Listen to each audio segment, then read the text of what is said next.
Xo'p, hurmatli kuzatuvchilar, yana bir bor salom hammaga va biz o'sha Oqoltin tumanidagi eski 10-safxoz deyishardi oldin. Hozir Ahillik mahallasiga yetib keldik va mana o'sha katta trassadan turib, xudo xolasa, kirish joylaridan videolar orqali taqdim etamiz.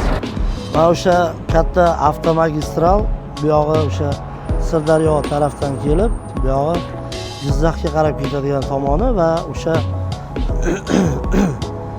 Ahillik mahallasiga xudo xolasa kirish joyi mana bu yerda. Hamma ko'pchilik yaxshi biladi. O'sha butun respublika bo'yicha bilishadi desam ham bo'ladi. Mantixona deyishadi.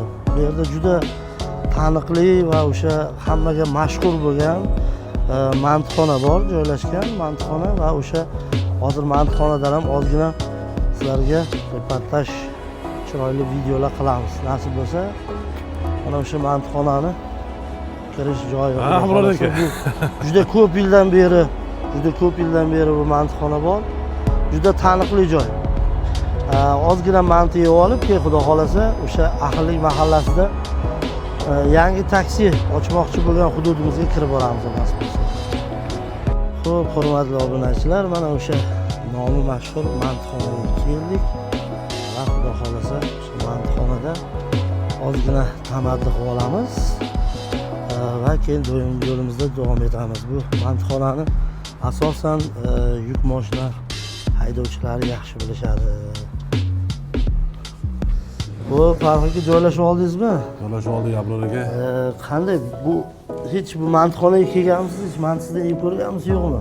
Yo'q, to'g'risi bu mantixonda men birinchi martaman. Lekin hali mantixonada yeb ko'rmaganman. Endi xudo xolasa proba qilib ko'ramiz. Ko'pchilik tavsiya qilishdi. Mantixonada biz ko'p yeganmiz. Xudo xolasa mantixonni ko'rasiz, juda ajoyib ko'ramiz endi birgalikda. Bu hurmatli obunachilar, mana o'sha mashhur mantimiz keldi. Xudo xolasa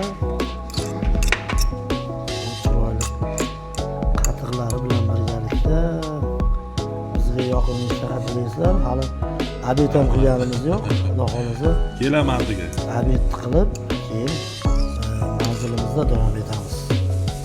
Kuzatishda davom etinglar.